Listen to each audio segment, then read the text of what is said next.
In the headlines, police parade suspected killers of 5-year-old in Kano. Former head of state Abdulsalami Abubakar at Trust Annual Dialogue says Nigeria at crossroad. Expect decision on fuel subsidy removal in June, National Economic Council tells Nigerians. And on the foreign scene, Burkina Faso authorities ban planned Ouagadougou protests. Hello and welcome to Trust News Update. I am Ayuba Ilya. Thank you for joining.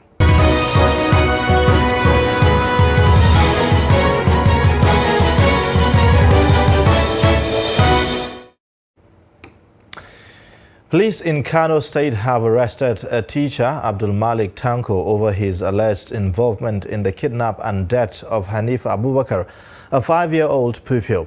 The pupil is kidnapped in December and her abductors had demanded 6 million naira ransom. In a statement on Thursday, police spokesperson in Kano, Abdullahi Kiawa, said Tanko killed his pupil when he found that she had recognized him. Kiawa said he led a combined team of security and medical operatives to where the body was buried. The corpse was exhumed and taken to the Muhammad Abdullahi Wase Specialist Hospital, Kano, where she was confirmed dead. The police added that the suspects will be charged to court upon completion of investigation.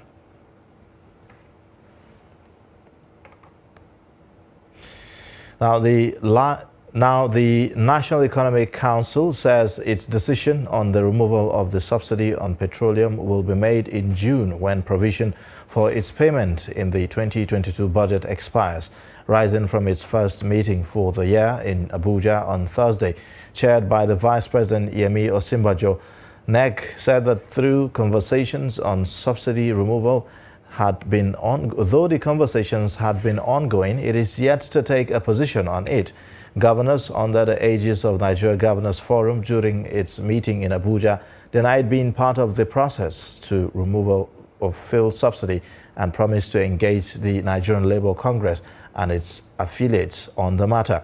Recall that Labour had alleged plots by some governors to scuttle the protest planned for the next Thursday against government's attempt to remove fuel subsidy.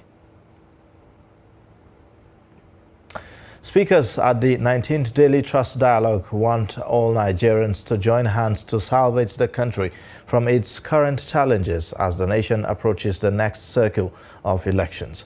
Former Head of State General Abdulsalami Abubakar, retired, who is among the speakers, said Nigeria is at crossroad and fuel price increase will only push millions into poverty. Trust TV's Chijoke Okafo reports that speakers at the forum stressed the need for the emergence of competent leadership that will address the root causes of the nation's contemporary and existential challenges. This is the 19th Daily Trust Dialogue, which held at the NAV Conference Center in Abuja. The annual program with the theme 2023, The Politics, Economy and Insecurity, has drawn dignitaries and key players in the Nigerian polity from different parts of the country. Young people and women are the demographic groups most affected by the country's dire economic outlook.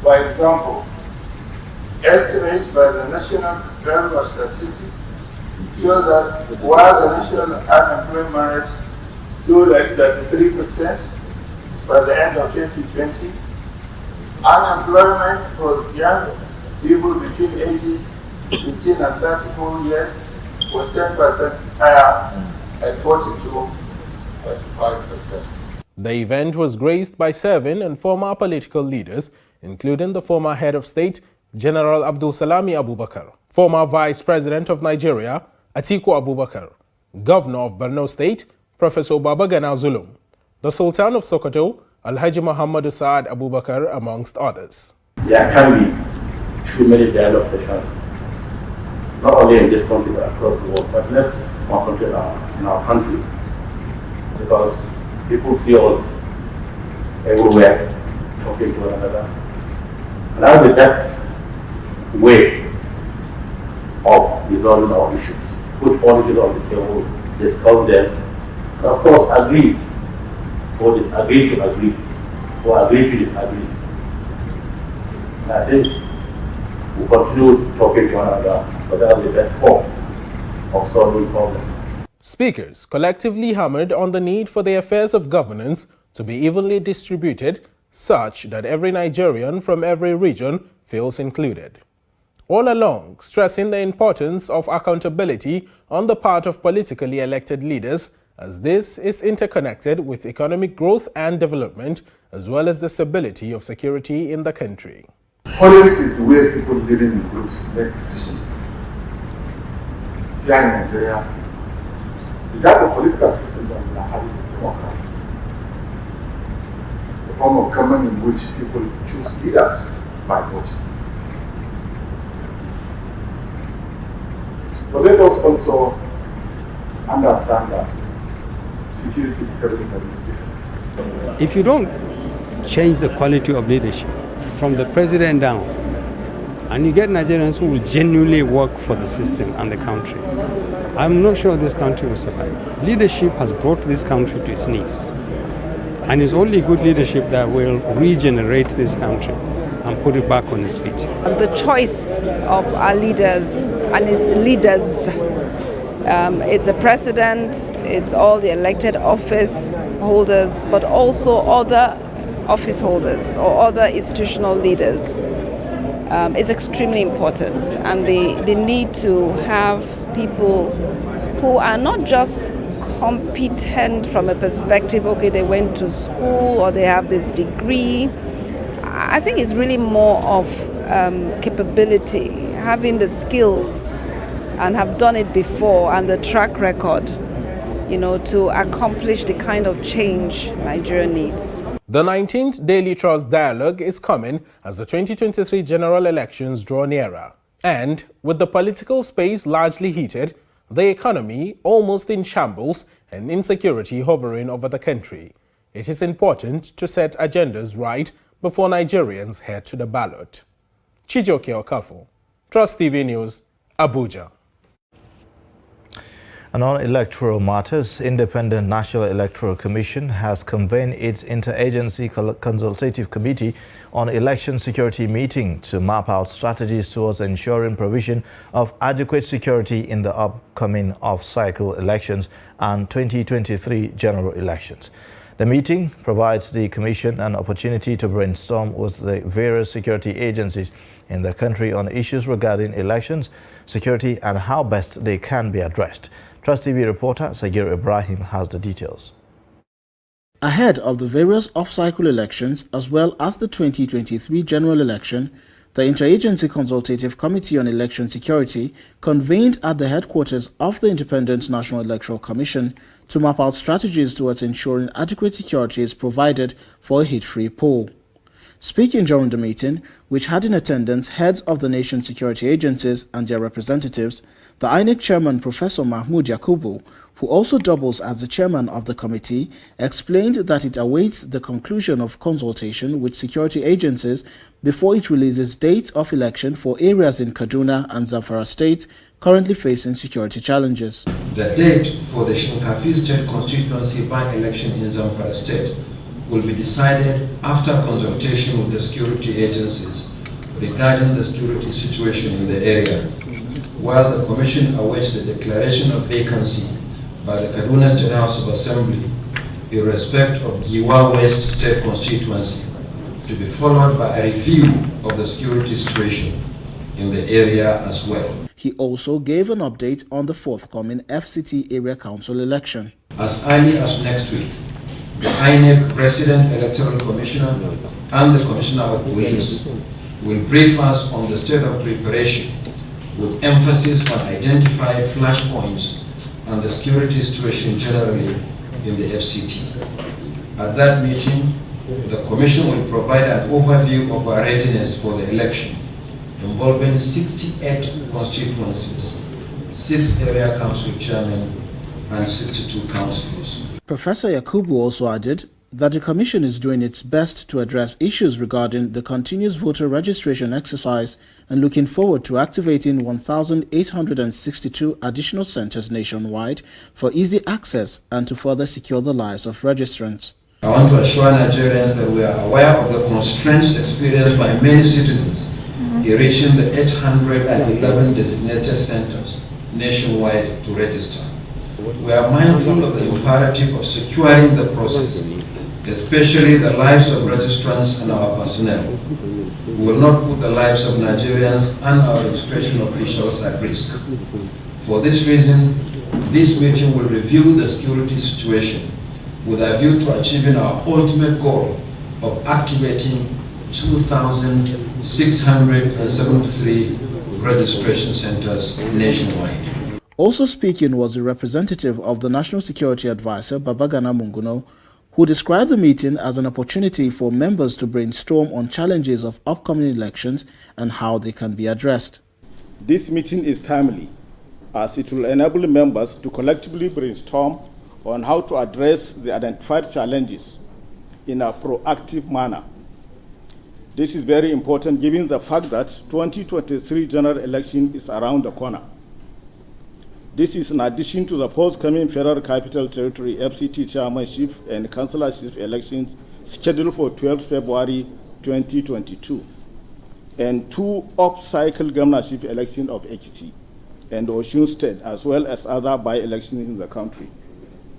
The NSA wishes to reiterate Mr. President's commitment toward ensuring a free, fair, and credible forthcoming general elections in 2023.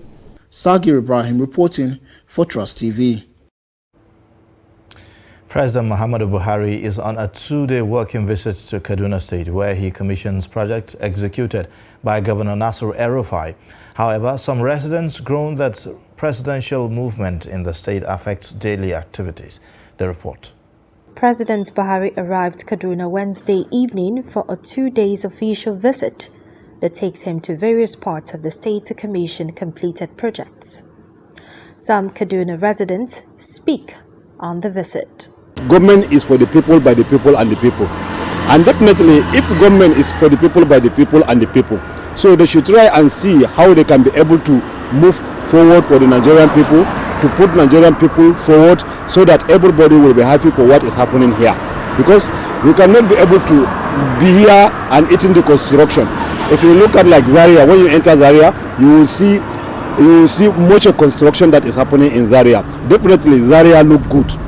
If he's coming today is for the road only, not for the people, because you can see what is affecting people, like the issue of insecurity and whatsoever. There is no any concern to solve the problem, to at least make the security, make the place secured. While the president is impressed with completed projects he has seen, residents say kidnappings, banditry and other criminal activities should have been his concern. We have committed ourselves to changing Kaduna, and we have been very successful, and people throughout the country are appreciative. So you are writing history in letters of gold. I congratulate you for your achievements so far. This is the first time President Muhammadu Buhari is spending more than a night in Kaduna since his election into office in 2015. Now, Senate's move to restrict payment of rent annually to monthly within the Federal Capital Territory, Abuja, is generating mixed reactions among residents. A bill titled Advance Rent Residential Apartments Office Spaces Regulation Bill 2022 is sponsored by Senator Smart Adeyemi, APC Kogi West. Trust TV's Fatima Musa speaks to some tenants within the FCT. A bill that seeks to regulate the mode of payment of rent in the Federal Capital Territory (FCT) has been introduced in the Senate. The bill, titled Advanced Rent Residential Apartment Office Space Regulation Bill 2022, was one of the 5 bills read for the first time during the plenary. Kogi State Senator Smart Adeyemi said if the bill passed will make it an offense for any landlord to demand payment of advance rent from tenants. It seeks to reduce advance payment of rent from 1 or 2 years by tenants to 3 months and subsequent monthly payments. The bill comes amidst complaints by Abuja residents of the high cost and mode of payment of rent. Many residents in the FCT have over time lamented the difficulty involved in getting accommodation due to high cost, and few who do are asked to make advance payments of 2 or 3 years. Accommodation in the city ranges from 1.5 to 4 million naira depending on the size and area. This has made many opt for accommodation in satellite towns like Nyanya, Kubwa, Lugbe, Kuje, among others. If everything is okay in this world, even if a house rent is up to 1 million, nobody will care about it. Because the money is coming, the balance is okay, everything is, you understand? The issue of rent should be based on the ability of the tenant, what the tenant can afford to pay. Ordinarily, you can see a house maybe of 2 million, 5 million.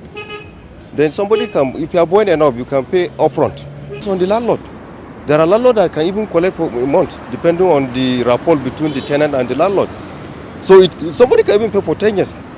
There is nothing wrong with it. I think the bill should be signed because the way the economy is these days, there are some people that cannot afford paying a year rent, and sometimes the way the landlord used to do to some people. So I think the government should look into it, and the rent is somehow high. I don't know if they can try to bring it down for the masses so that a lot of people that are staying in Abuja will have their own residential place. Yes, of course, at least to aid the common masses to get out of the pain of having to deal with everyday's life issues, because they're already having enough problems. So adding that will be like trying to add to their problems, because most people earn like on a daily basis, and then their stream of income is like somehow low and all that. You don't expect them to meet up with this high demand of coming up with something as witty as a year's rent or two. So I think it's fine. Yeah, I think it's a good step from the government, but they need to do more to support the landlord and the individual by getting more mass housing for individual. When there is more from the government, I think the landlord and the landladies will reduce the way they handle their things and the way they charge the tenant, because there's nothing from the government in order to support the masses, the individual. So I think you expect nothing from the landlord than to increase the rent. Nigerians are bitter and call on the federal government to look into more pressing issues than focusing on regulating rents, while some are happy about this new development. Fatima Musa, Trust TV News, Abuja.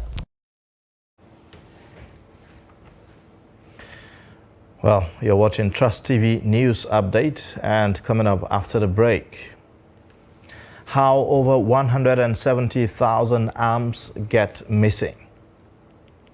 Details and more shortly.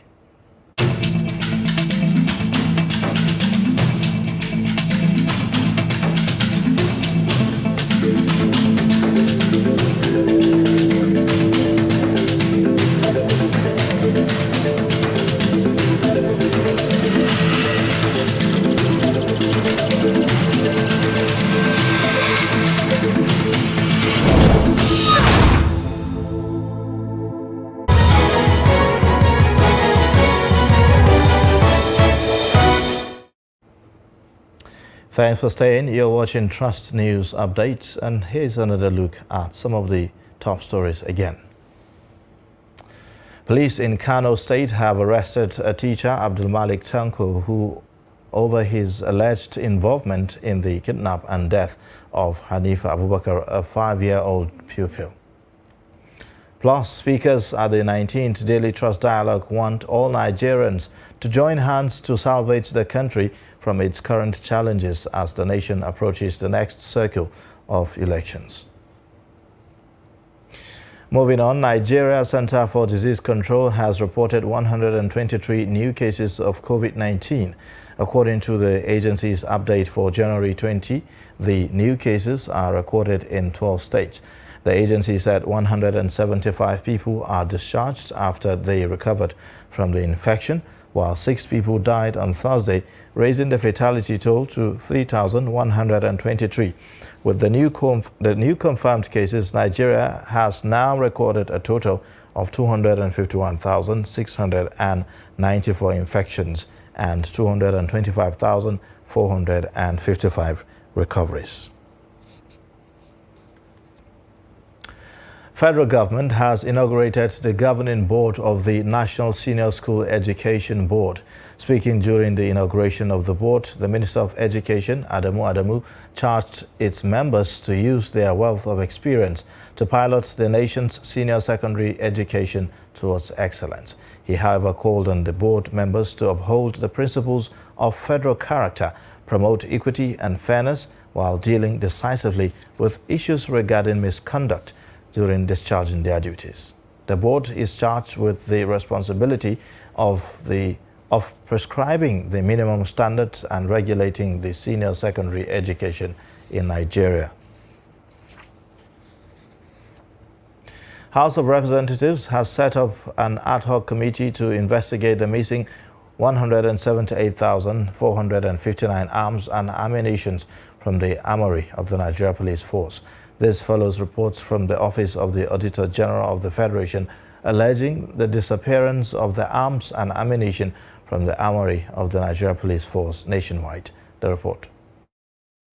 The motion, sponsored by the Deputy Minority Leader of the House, Toby Okechukwu, under matter of urgent national importance, follows 2019 report from the Office of the Auditor General of the Federation.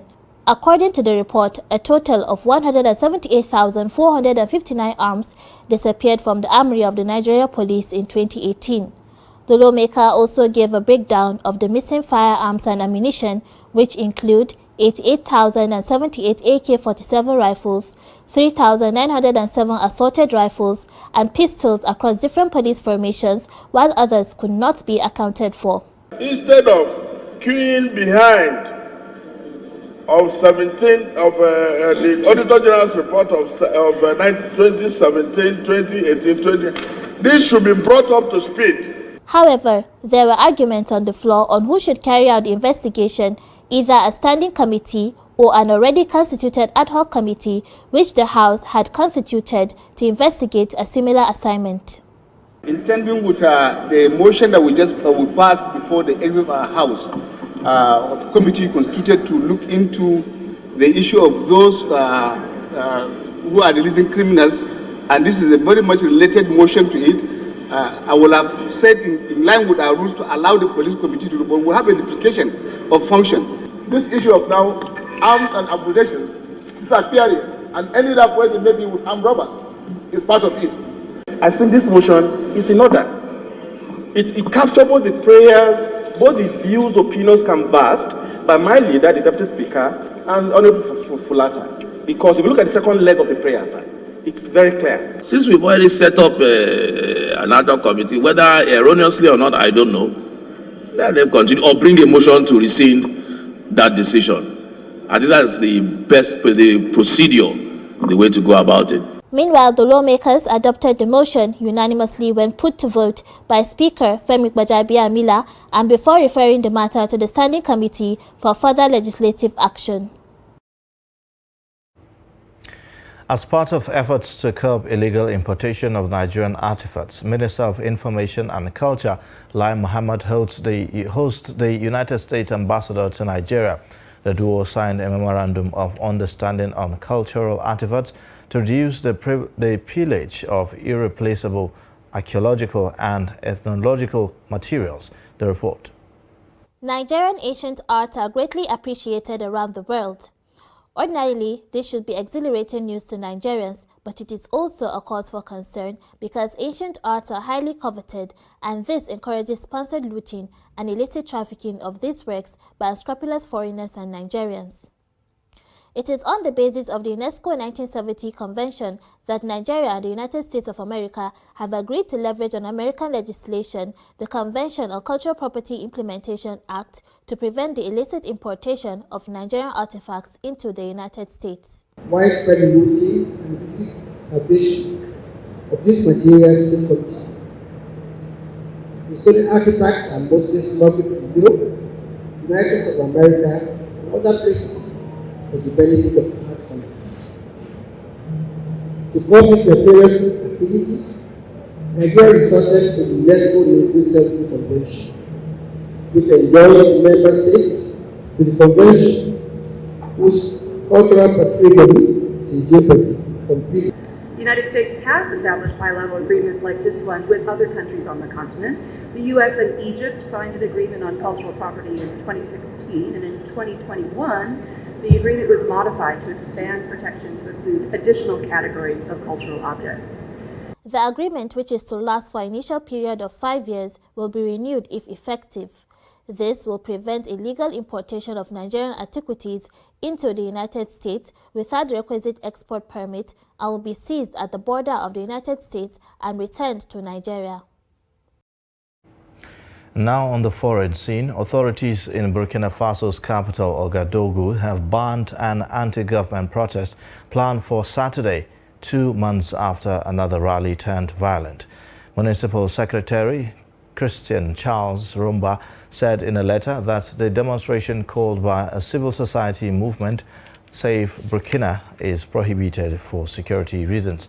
The same group had staged another banned protest in late November 2021 against the failure of President Roch-Marc Christian Kabore's government to stop attacks by armed groups affiliated with ISIL and Al-Qaeda. Hundreds of demonstrators defied the ban to take the Ouagadougou streets on November 27, and about a dozen people were injured in clash with security forces.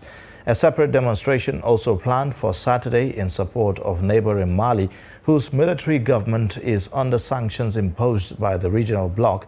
The Economic Community of West African States is also banned. And with that, we wrap up Trust News Update. But you can also connect with us via our social media platforms. And also don't forget, you can subscribe to our YouTube channel to get live updates. I am Ayuba Ilya. Bye for now.